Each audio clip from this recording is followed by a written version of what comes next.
Hello, and welcome to all the One Piece fans. Today I'm going to be sharing with you my reaction highlights of episode 38 and 39 of One Piece, and then my review at the end.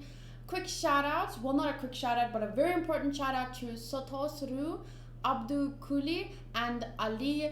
The three of you are responsible for making this video, for the making of this video. These are three of my patrons, and it's honestly thanks to my patrons that I can spend time watching anime, writing my notes, recording my reviews, editing, uploading. It's 110% thanks to you guys. I'd love for the three of you to please send me your social media links on Patreon. You can DM me on there anytime, of course, but specifically DM me the links to your Twitter, Instagram. I'd love to follow you guys on there. And yeah, I want to put your @ over here so that if anyone else wants to follow you, since we're all anime fans here, I think that'd be a great idea.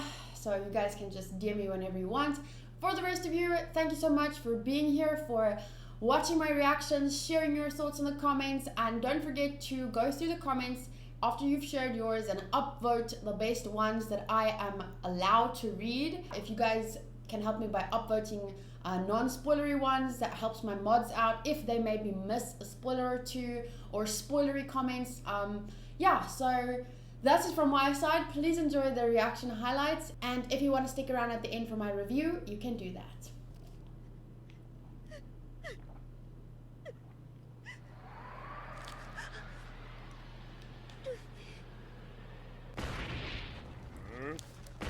It's not loud enough.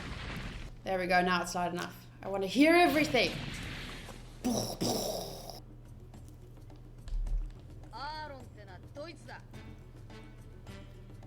Dun dun dun dun.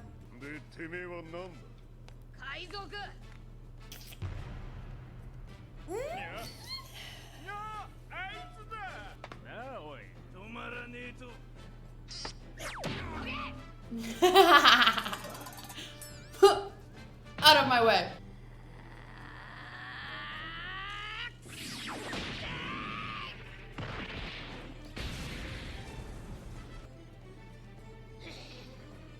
Yeah. Oh, he's gonna be mad.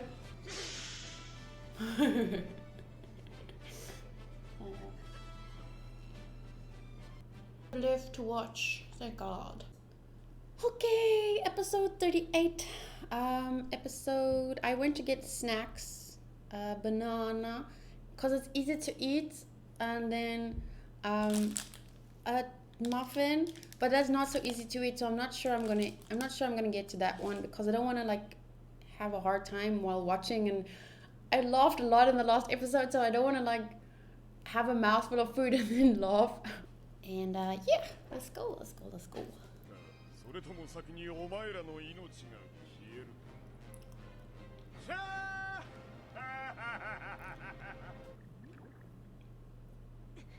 Maybe she can go save him while they're keeping them busy.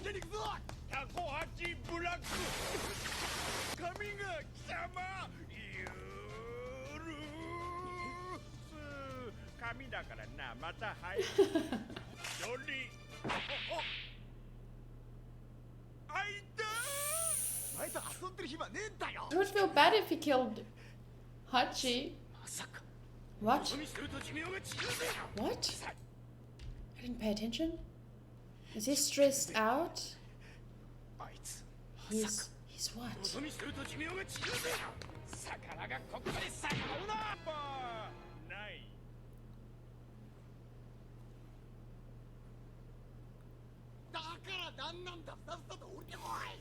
Why is he so tired?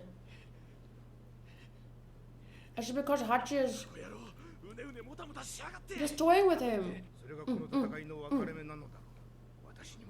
Yeah, if Zoro and them can keep the other guys busy, then someone hopefully can save Luffy.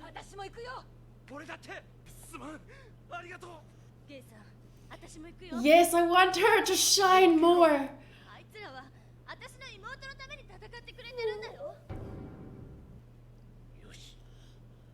Yes, more time for Nojiko to shine.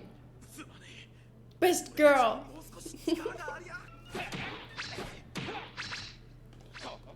have one sip left.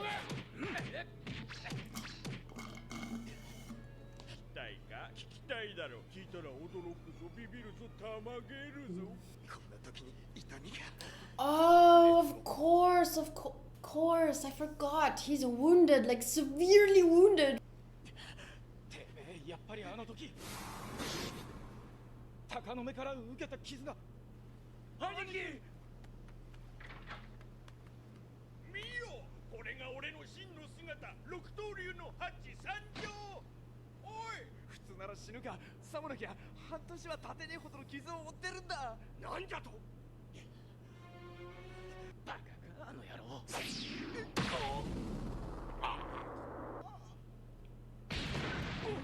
Whoa. Kukaniki.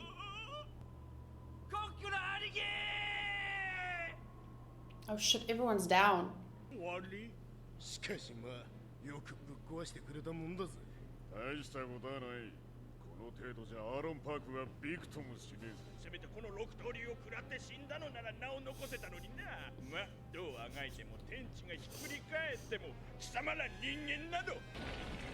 Whoa, whoa, whoa.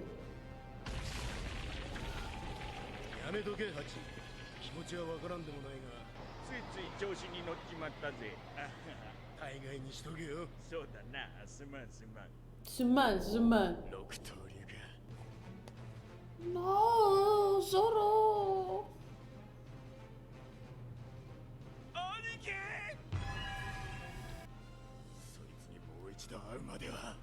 He will not lose.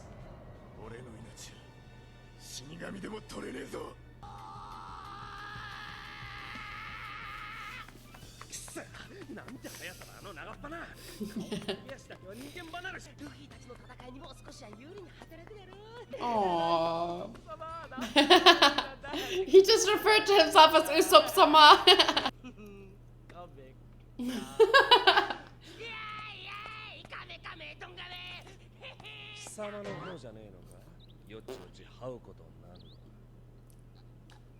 Uh-oh. Oh shit.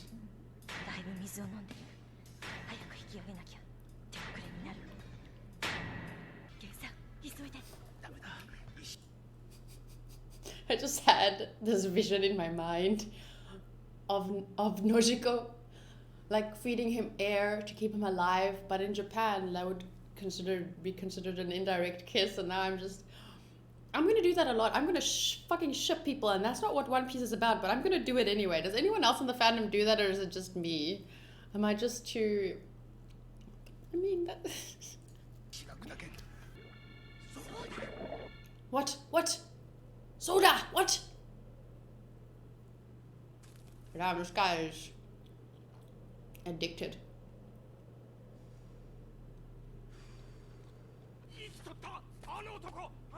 Duh.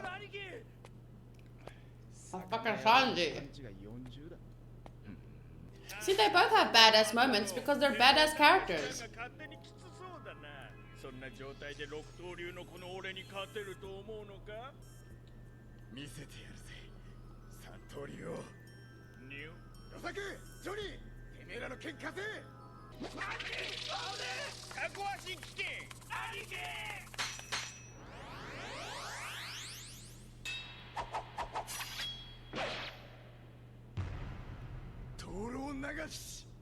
Bleeding the wolf.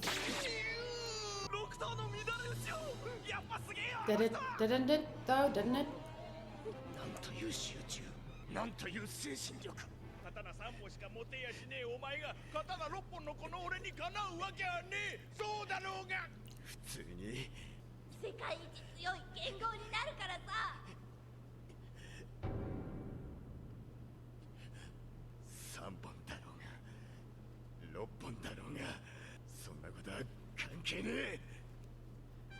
It sure will.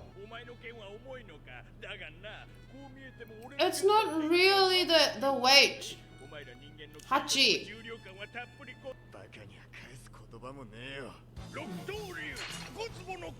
Baga.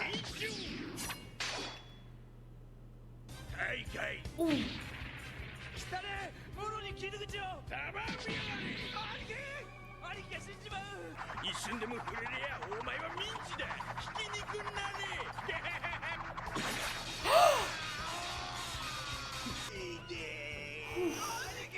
Thank fucking God.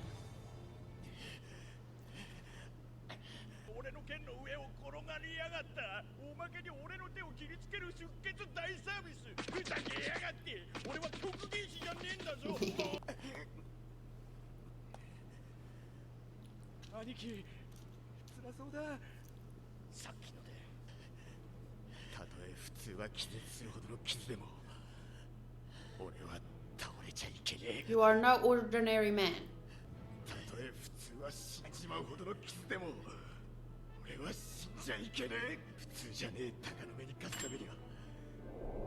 Oh, I'm getting goosebumps.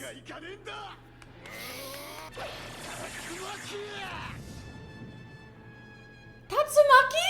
From One Punch Man? I know it means tornado, but he's done for. Done for.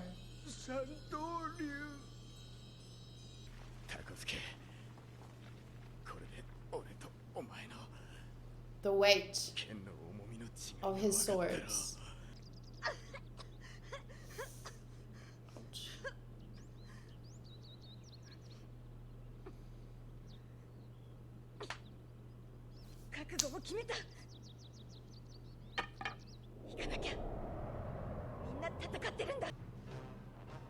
That was my way of showing I'm with Nami.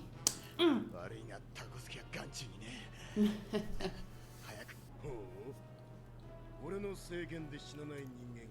do you think you are, One Punch Man?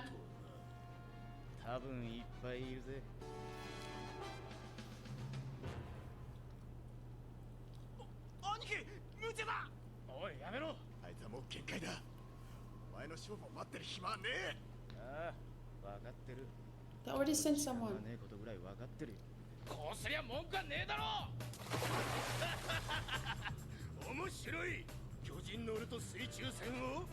Oh fuck. Oh fuck.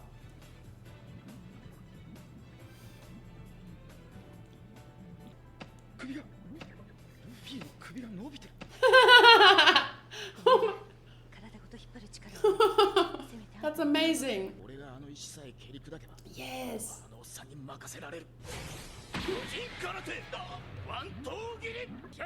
Shit. Can you just stop laughing for a fucking second? I hate your laugh. Shut. Ha ha ha ha ha ha.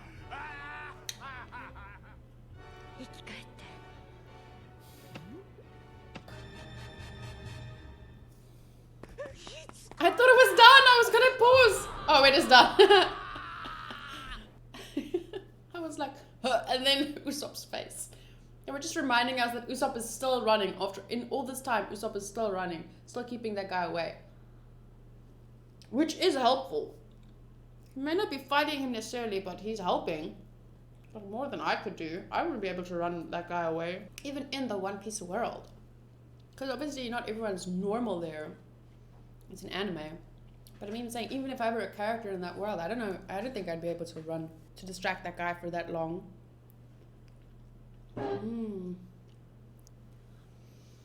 Damn. I really, really, really want to watch another episode. Because I really need this today. I really need this fucking feeling that One Piece gives me. I really want to watch another episode, but it's... I have so much to do. And then the editing 3 episodes in one day, when I work and take just like 2 eating breaks, to edit 3 episodes takes 6.5 hours. Then and at the same time I'm doing my notes and I'm pushing myself to work fast. And then I have to record the review part, which is my just reading through my notes and everything, and then I have to edit that in, export it, upload it, and then at the same time people start commenting, when's the next One Piece video, why is it late, da, da, da. So that stresses me out. So it's just easier to just do 2, finish it sooner, start uploading sooner, because that's another issue with all my internet issues. My uploading takes longer. So yeah, as much as I want to watch another episode now, I really can't. But that's okay. The next One Piece day is... Today's Tuesday. Friday. It's far away. Friday is far away. But it's okay. These were really fun. I'm looking forward to doing my notes. I think my favorite stuff was Gomu Gomu no Pinwheel, because I saw that coming. I knew it was going to come and it was so great. Excuse me. The moment that it came was so great. I loved Zoro's words about the weight of his swords. That was really inspiring. I think Sanji had some really cool moments with his iron leg and getting up, slowly walking with his cigarette. He's cool. Usopp is hilarious. I haven't laughed as much as I laughed in the previous episode. I haven't laughed that much in a while, so that was really nice. Now Nami is on her way. Nojiko is trying to resuscitate, I don't know how to say that word, Luffy, and they were so smart to pull his head. Oh my gosh, that was great. I hope that she gets to resuscitate him. They're not going to probably show it, but in my mind, she's giving him mouth to mouth. I'm sorry. That's just my thought process. I thought about it. I wonder if that at all is discussed in the One Piece world. Like, and if Oda at all considered, even if it's not shown, because it's a shonen manga, so it's not something that he needs to bring up at all. It's not part of the genre, but, and I'm getting to it, but I wonder if he ever considered, if these characters were to express their sexuality, romantic interest, like what would their sexuality be, who would have ended up together if this wasn't just a shonen, like stuff like that really interests me. And I think a writer like Oda would have at least considered it. And I wonder if, even though it doesn't address stuff like that because it's a shonen, I wonder if he ever added little hints, that show, okay, this character is this character is this. I'm just curious. What do you guys think? Is this something that is talked about in the fandom ever? Is it just me being weird thinking about it? But remember that romance anime is one of my favorite genres. So it's going to be something I could at least consider when watching other anime. Actually, on that note, saying romance is my favorite, let's say romance is my favorite genre. I think I can, if you look at, for example, this is my Annie list, and I really love this website.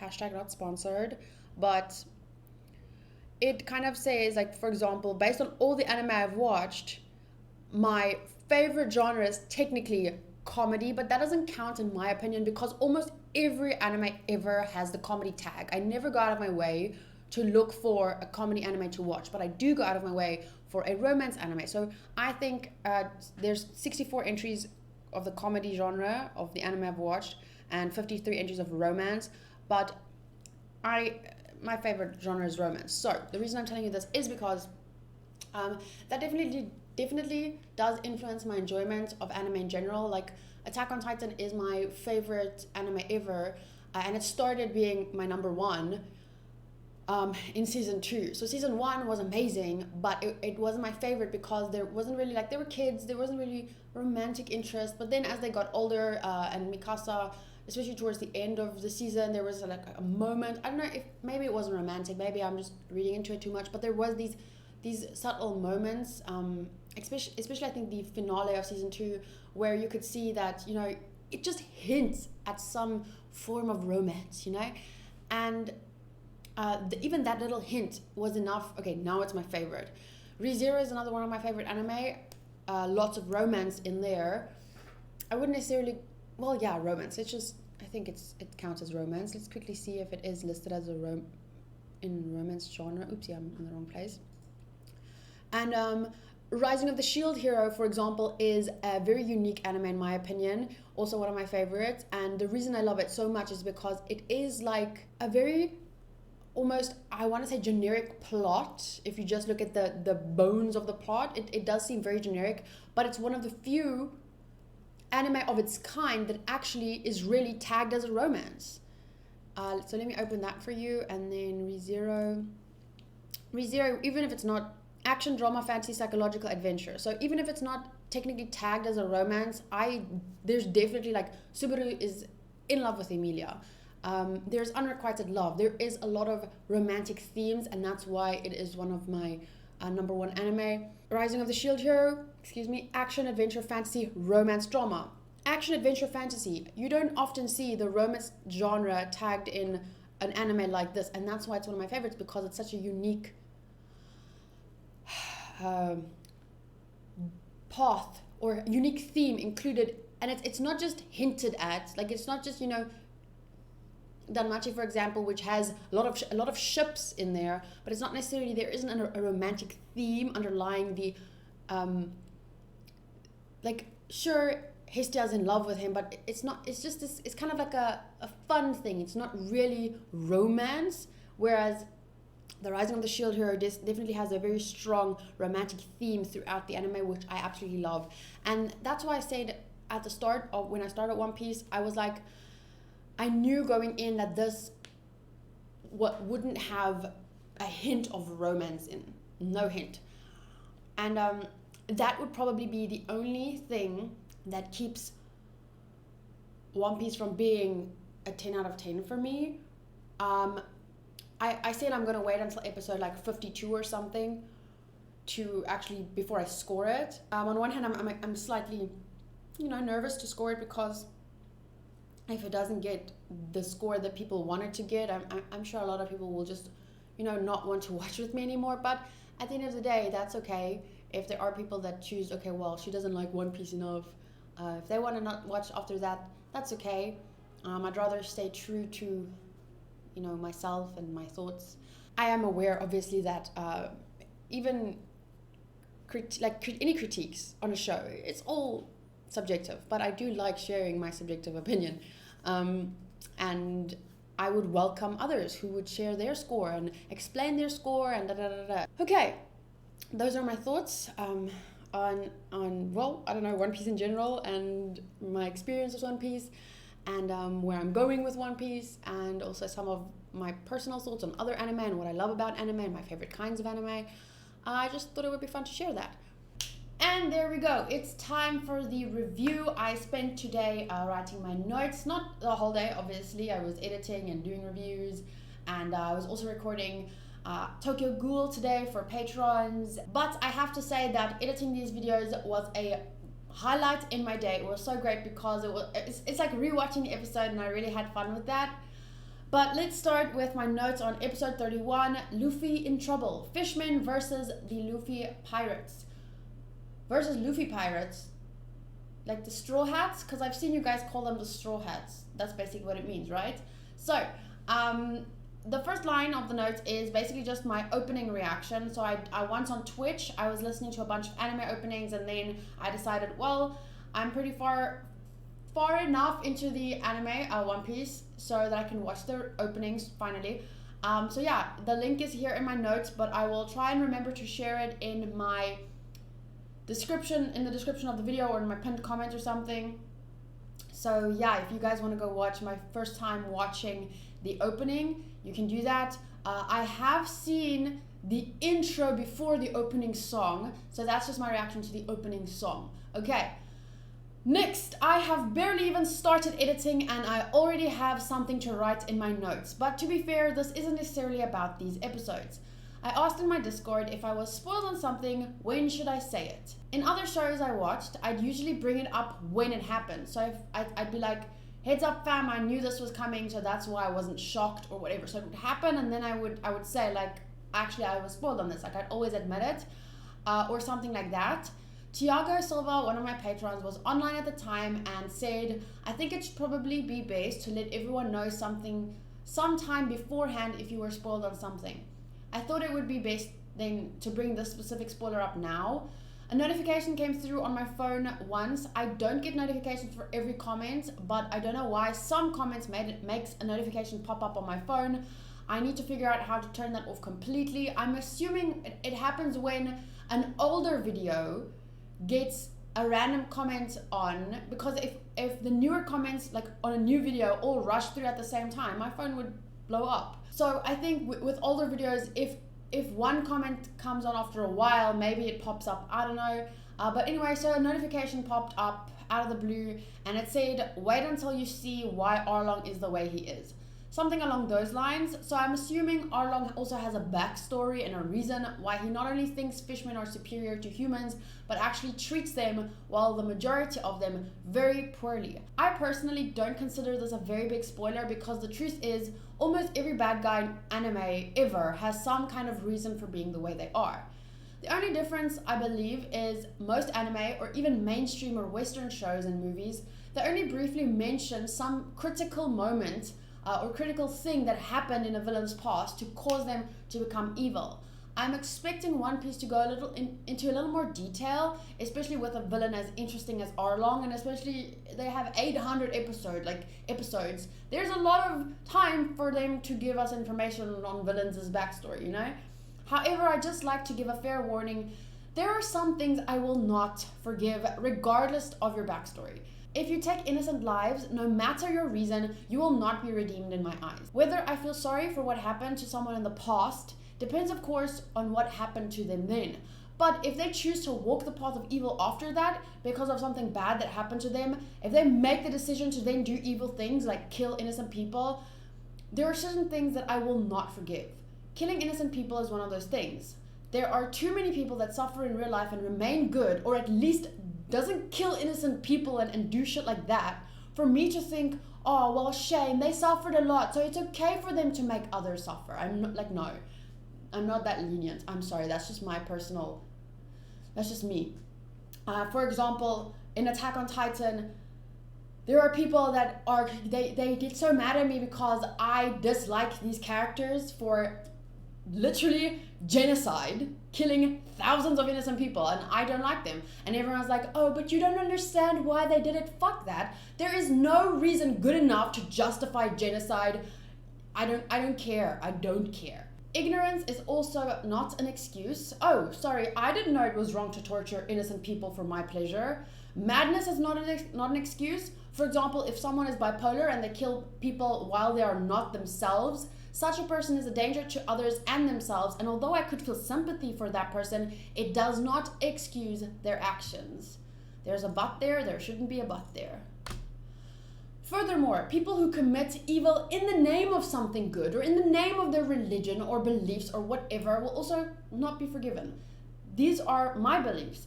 Examples of things I don't think I'd ever be able to forgive: killing or torturing innocent people, killing an innocent animal with the exception of euthanasia, like if the animal is critically sick or wounded, torturing any animal, like there's no reason, they can't tell you any information on how to get to, there's obviously certain things that there's exceptions.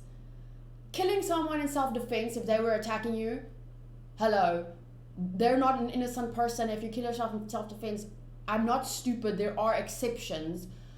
That's why I said killing or torturing innocent people.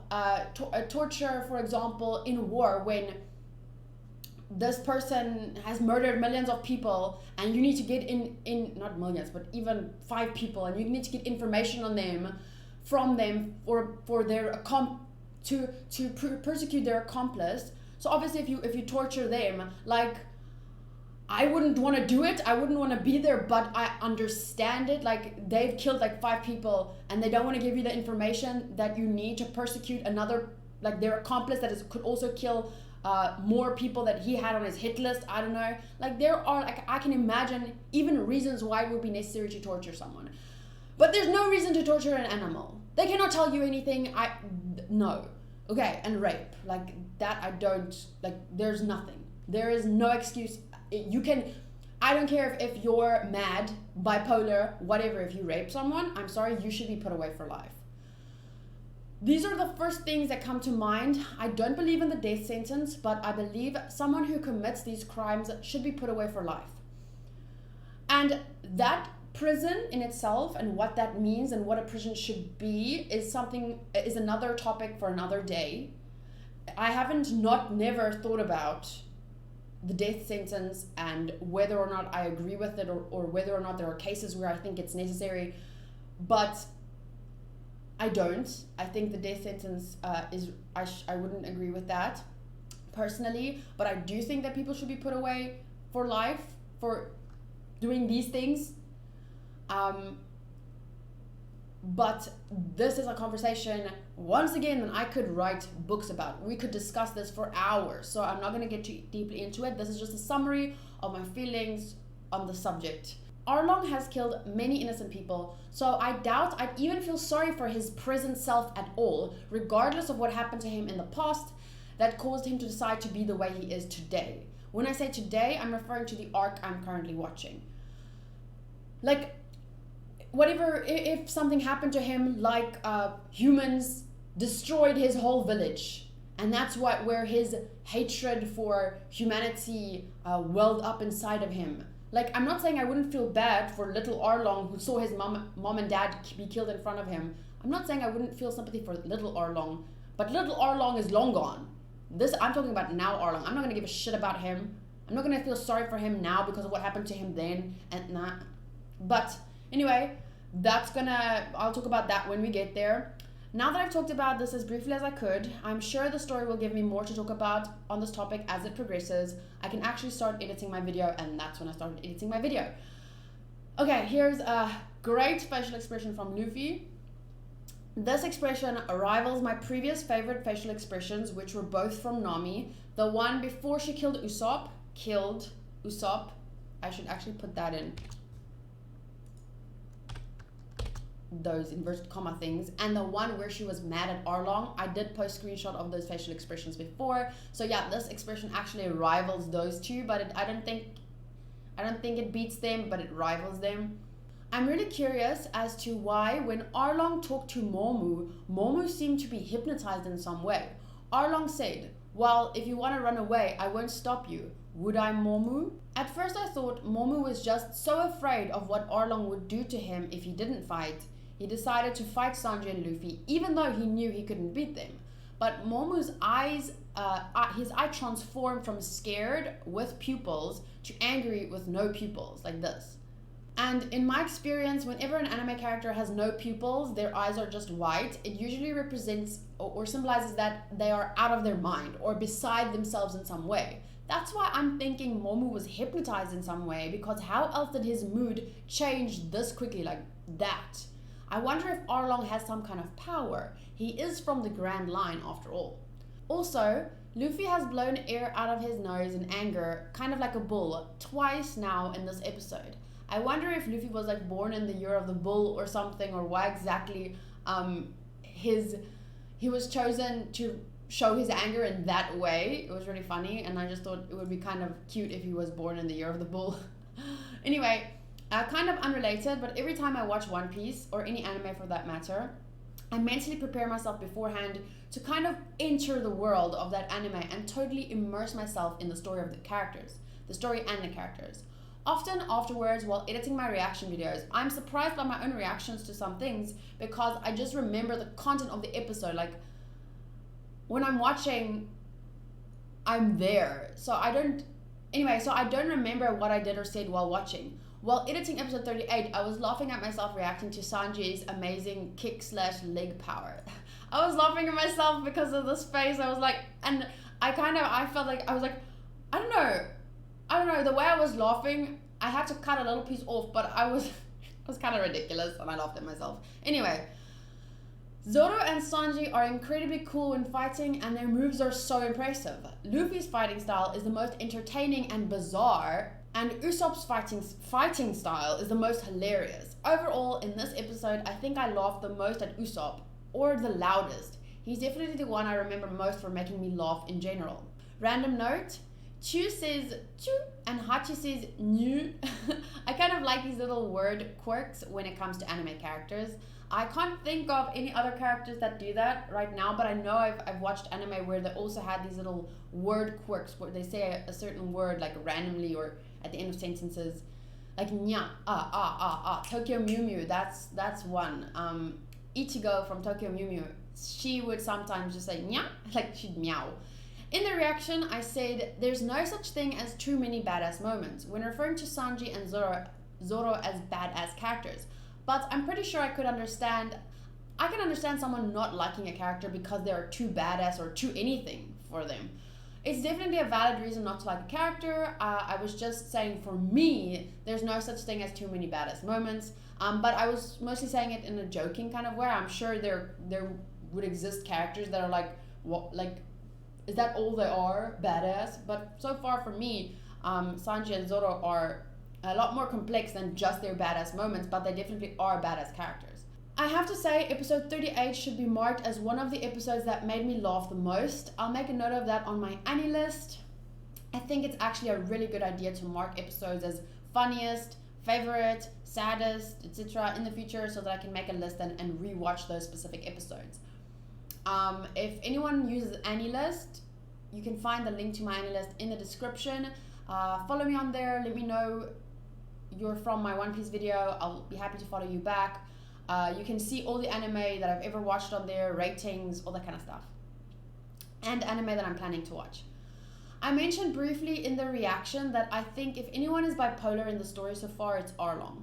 I only said it this way. If anyone is bipolar, it's Arlong. I said it this way because someone once described Luffy's behavior as bipolar in a comment or something. But let me just point out, I don't necessarily think he's bipolar. I just meant to express that mentally, there's definitely something off about him. His laugh in this scene, this one right here, the laugh that he does there, makes me think that even more. It goes beyond an evil bad guy laugh and sounds like it's hinting at a little mental instability, to say the least. Why am I making so many grammar errors? Grammatical errors? I don't even know. That's why I write my notes down and don't just talk, because it helps an illiterate person as myself. No, I'm joking. I mean, like a second language English speaker. It just helps to write it down and think about it before I just talk. Episode 39, Luffy drowning. Zoro versus Octopus Hachan. Anime versus manga. Oh, this was just a cute, well, not cute, but an interesting fact, a difference between the anime and the manga. In the manga, Zoro broke Hachi's sword with onigiri and then finished him with tatsumaki. While in the anime, Zoro just used tatsumaki. I think tatsumaki should be one word because tatsumaki means tornado, right? I'm thinking that's one word. And onigiri, excuse me, as we'll learn in a second, I think it means ogre, onigiri, ogre or something. We'll get to it. I mentioned before wanting to make a list of all the moves I've seen so far. I asked a few people on Discord if they could help me out, and Pure Medi, Assimilator was there too. Asim, I'm just gonna say Asim, and Hraiz rose to the occasion. So they helped me out a bit, and Hraiz specifically sent me a whole list with a description. I'm not going to be reading through all of them because I think it would be pointless. But I liked reading through some of these, like Gomu Gomu no Pistol. This is Luffy's signature attack. He stretches his arm back and throws a devastating punch. In other words, it is a standard straight punch augmented with stretching. So there's Gomu Gomu no Rocket, Gomu Gomu no Bazooka. I don't remember Rocket. I do remember Bazooka. Gomu Gomu no Gatling gun, machine gun. I think it's machine gun. I think that's when he does all those punches. Gomu Gomu no Muchi, which is a whip. I don't remember that one. Gomu Gomu no Bullet. But these are all ones that I've already seen. I just didn't realize how many there were. Gomu Gomu no Tsuchi, hammer or mallet. Gomu Gomu no Kama, sickle. Gomu Gomu no Yari. Gomu Gomu no Ogama, scythe.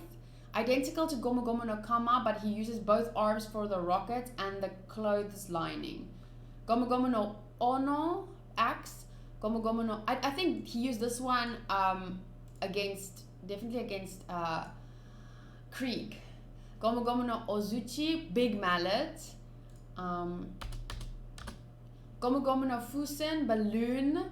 Gomu Gomu no Kane, bell. And Gomu Gomu no Kazuguruma, pinwheel. I'm so excited. I was so excited about that one. Kazaguruma. I knew that was gonna be a thing. I'm so excited that I got to see it happen. Okay, Zoro moves onigiri, literally meaning ogre cutter, and it's a pun because onigiri, the food. Toragari, literally meaning tiger hunting. Zoro puts his hand. Okay, I'm not going to read through it. You guys can feel free to click on my notes and go read through all of them. Then Usopp actually had a lot more moves than I realized so far. I thought there was like 2, but apparently there's more. Namari Boshi, lead star. Kayaku Boshi, gunpowder star. Tamago Boshi, egg star. Kemuri Boshi, smoke star. And Kain Boshi, flame star, which was what he used to lure Chu away from the villagers. Since we're speaking about Usopp, I think a lot of viewers underestimate him at the start based on a few comments I've read since he's such a coward. But Chu specifically mentions that Usopp's speed and stamina are incredible. So I think we shouldn't forget that he's definitely got his strengths too. I didn't even realize he had so many moves until Hraiz sent me that list of the moves I've seen up to now. As amazing and bizarre as Luffy, Zoro and Sanji's powers are, Usopp is a little closer to realistic in terms of what he can do. So I really appreciate that about his character. I'm not saying these are reasons you should consider liking him if you don't like him. I like him. I'm just saying, even if you don't like him, you have to admit he's got his strengths. Okay, next part. I'm really loving Nojiko's VA. I just noticed it again when she asks Gen-san to take her with him to help Luffy. Her VA is Wakana Yamazaki. I'm going to show you guys how I searched it just in case because I know a lot of people say, don't search things. So this is how I do it. I just went like Nojiko and then I click on the character. So I don't see anything from One Piece and then I just see, okay, here, Wakana Yamazaki. Boom!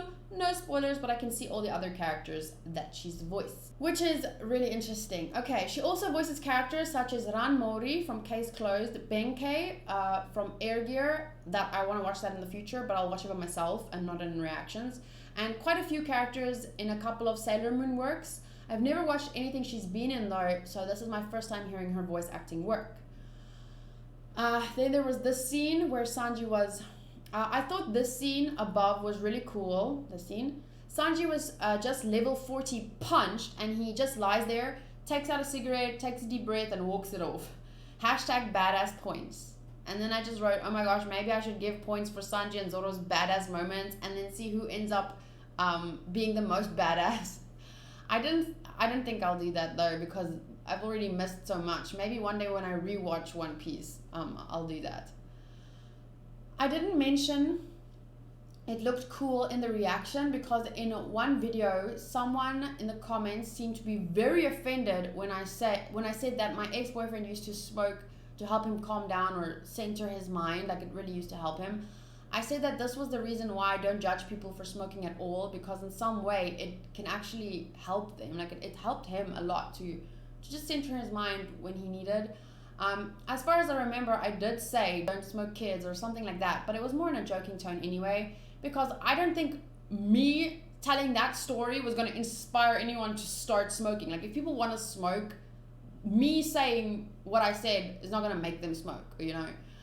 But any bad habit is a coping mechanism and can actually help you in a lot of ways. And I say this from very personal experience. And I wish I could tell you that story because it really emphasizes why I believe this. But I don't feel like I know the fandom well enough to share something so personal with so many people at this point. Sorry about that. But maybe one day. I love Zoro's words here. He says, normally that's a major miscalculation. 3 swords, 6 swords, numbers don't matter. I may only have 3 swords, but yours will never be as heavy as mine. What was driving him in that fight with Hachi, adding to the weight of his swords and pushing him to fight despite being critically injured, was his rival, Queena's death, because she was his rival. They both wanted to be the world's greatest swordsperson. So technically they were rivals. And a rival can be a very positive thing in your life. Anyway, so it was his rival, Queena's death, that pushed him, that added to that weight.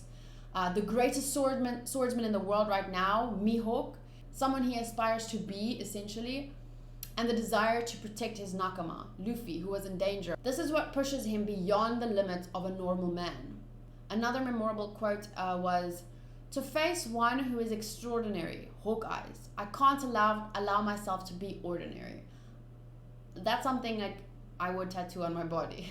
Not the Hawkeyes part, but to face the extraordinary, I can't allow myself to be ordinary. That would be an awesome tattoo. Me telling people that smoking can be helpful and tattoos are awesome. That's the kind of person I am. I love the determination in his voice and expression. It was a very cool scene. Here's a final note. I've decided with the help of my patrons to give One Piece an official score from me after episode 61. Thereafter, I can change it whenever or if ever I feel that like the quality of it or a part of it goes up or down. So once again, I'll just quickly show you guys my Annie list. And so after episode 61, that's when I'm going to take some time to score it. And this is how my scoring system works. It's out of 10, an average is calculated. I score the story, characters, visuals, audio, and enjoyment. So all of that makes an average overall score, and I'll do that after episode 61. And then whenever I want, I'll edit and update it. Okay, so that's it. Today's notes feel really short, but it's okay. I'm not gonna say more just because I want to talk a lot. If I don't have the notes, I'm not going to say anything else. I did talk for like 10 minutes after the reaction anyway, where I said a bunch of other stuff. So I know this video is going to be just as long as usual. But anyway, thank you for hearing my thoughts on these episodes. Special thank you to Sotostru, Abdou, and Ali for being patrons, level 4 patrons, and for sponsoring this video. I really appreciate it, and it wouldn't be here without the 3 of you. That's it from my side. I hope you guys have a good week. And not to be too cliche, but remember that if you want to face the extraordinary, you can't be ordinary. I just had to put my boy Zoro's words in there. See you guys next time. Bye!